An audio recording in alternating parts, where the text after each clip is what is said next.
Yo, halo semuanya, balik lagi bersama gue Made dalam konten belajar tentang apapun, dari manapun, dan kapanpun. Gimana kabar kalian pada hari ini? Semoga kalian pada sehat selalu, dilancarkan rezekinya, lalu diberikan berbagai macam hal positif di setiap harinya. Amin. Pada konten kali ini gue hanya ingin memaparkan berbagai macam ide yang ada di kepala gue aja, pemikiran yang ada di kepala gue aja. Gue hanya ingin sharing kepada kalian semua gitu ya, khususnya para pasutri baru ya, umur-umur 20-an dan belum memiliki anak. Jadi seumpama kalian memang tidak sepakat dengan apa yang gue bicarakan, maka bisa skip aja video ini dan lanjutkan aktivitas kalian yang lain yang jauh lebih bermanfaat untuk kalian.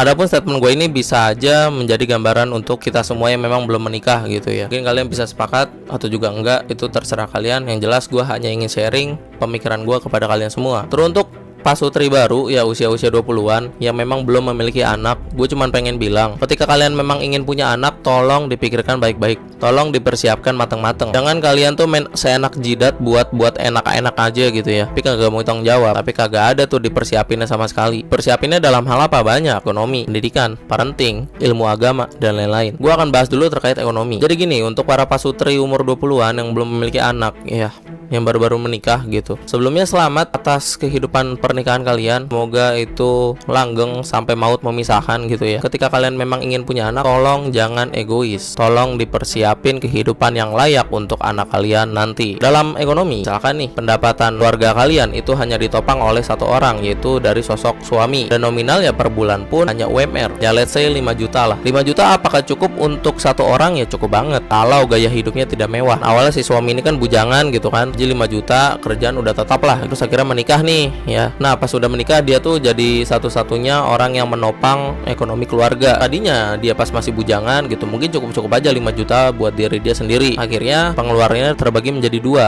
buat dia sama istrinya. Jadi apakah dibilang 5 juta itu cukup untuk berdua? Jawabannya ya sebenarnya nggak cukup benernya. Apalagi kalau kalian memiliki gaya hidup yang memang maksain. Misalkan pendapatan per bulan itu 5 juta untuk dua orang, tapi gaya hidup kalian demi sosial media kalian yang terlihat mewah itu sebesar 10 juta. Berarti kan kurang tuh ya kan? Berarti kan bisa dibilang minus tuh ya. Dari 5 juta gaya hidup kalian tuh 10 juta, ya udah berarti kan minus. Nah kalau udah minus berarti gimana? Ya ngutang. Bulan depan pendapatan itu cuma buat bayar utang, gali lubang tutup lubang gitu-gitu ya terus tuh. Nah berarti untuk 5 juta buat berdua aja kan kurang ya. Sebenarnya kan kurang ya. Gua nggak bahas non teknis yang memang rezeki mah ada aja gitu. Kalau udah nikah ada aja kok rezeki mah, pintar rezeki ada aja, dari mana datangnya gini-gini segala macam. Aku tidak membahas hal itunya. Kita membahas yang memang bisa kita lakukan aja, yang bisa kita planning aja terkait pendapatan. Jadi kalau hal-hal yang memang di luar kontrol, ya itu gue tidak akan ngomongin. Itu pasti akan terjadi. Cuman kita kan nggak tahu kapan. Basicnya manusia itu tetap harus berusaha lakukan suatu hal. Jadi nggak serta-merta kita udahlah ntar juga rezekinya ada aja terus diam aja duduk gitu kan. nggak begitu. Tetap kita harus berusaha.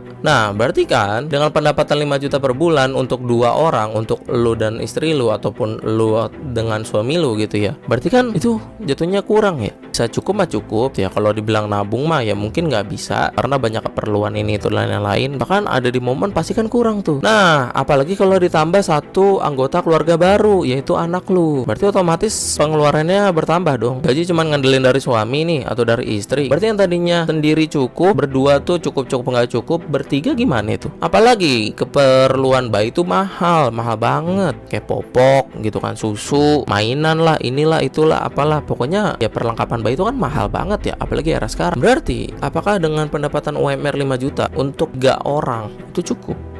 Kalau dihitung-hitung pakai matematika duniawi kagak cukup. Nah lagi-lagi nih ya, gue tidak membahas hal non teknis yang tidak bisa gue kontrol, karena itu tuh datang ya udah datang aja. Gue nggak bisa ngontrol hal itu datangnya mau hari kapan, mau jam berapa, mau di mana gitu-gitu ya. Soal rezeki mah ada aja. Kita membahas terkait yang memang bisa kita kontrol sebagai manusia gitu aja. Nah berarti pendapatan 5 juta per bulan itu kan kurang kalau kalian punya anak. Ya syukur-syukur kalau misalkan suami istrinya tuh dua-duanya kerja, pendapatannya let's say kalau digabungin 10 juta, mungkin lebih better. Tapi kalau kalian memang merasa ekonomi kalian itu kurang dan kalian sudah menikah namun belum memiliki punya anak, coba dipertimbangin lagi, coba diobrolin lagi, coba planningkan lagi, apakah memang kalian benar-benar yakin untuk memiliki anak dengan pendapatan yang bisa dibilang kurang. Kalau seumpama kalian belum yakin, jangan dulu. Jangan main asal buat aja gitu kan, mentang-mentang udah halal enak-enak aja gitu kan. Belum punya anak, kalian tidak terplanning tuh ya. Bahkan sebelum anaknya lahir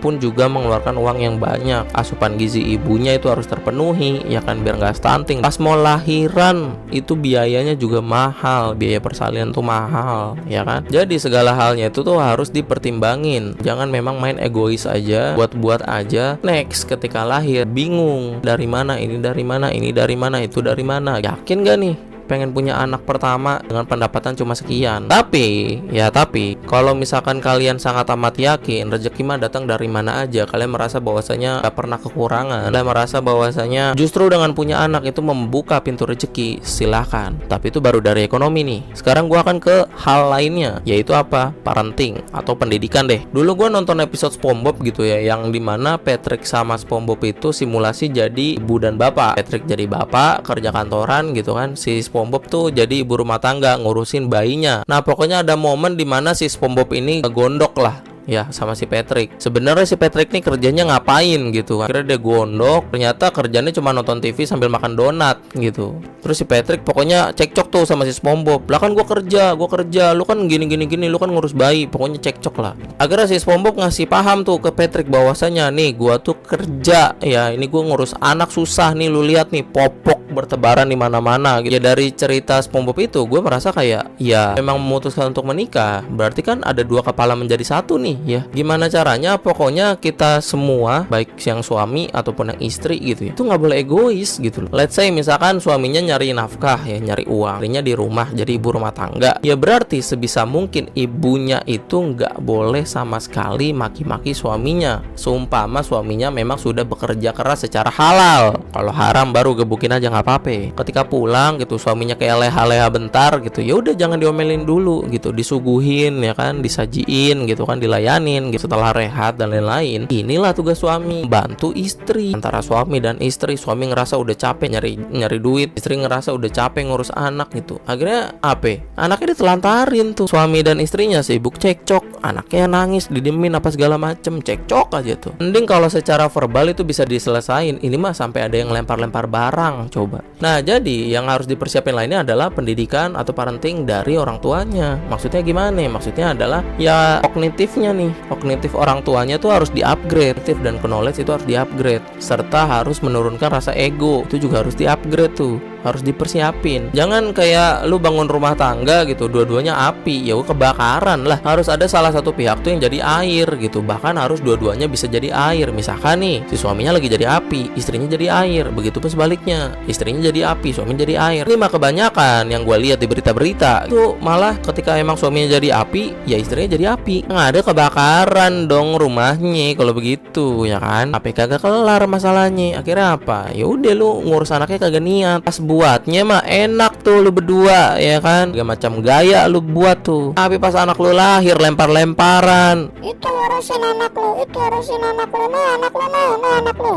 Ya kalau begitu mending kagak usah punya anak. Karena basicnya anak-anak kalian ya, yang kalian buat dengan berbagai macam gaya itu, yang kalian harap-harapan dari berbagai macam doa kalian, kagak pernah bisa milih lahir dari keluarga mana. Kagak pernah mau yang emang bener-bener terima lahir dari keluarga kalian. Kalau memang disuruh pilih ya, kalau misalnya suruh pilih nih ya, berarti kan semua anak-anak di dunia ini pengennya lahir dari keluarga yang memang mampu. Tapi kan mereka memang ya udah ditakdirkan lahir dari keluarga kalian, berarti kan itu amanat untuk kalian gitu kan. Nah kalau amanat untuk kalian berarti dijaga. Jangan kalian tuh mau buat enak-enaknya doang tuh, skidi papa pogari doang tuh ya kan. Tapi pas setelah punya anak, tuh anak dianggurin, kagak diurusin, kagak dikasih fasilitas yang baik, kagak diberikan pelayanan yang baik, kagak diberikan asupan gizi yang baik. Jadi tolong untuk para pasutri yang baru ya, tolong turunkan egonya, upgrade knowledge-nya, dan juga tolong upgrade kognitifnya. Karena kalau ngomongin capek, semua orang capek. Harus saling bekerja sama.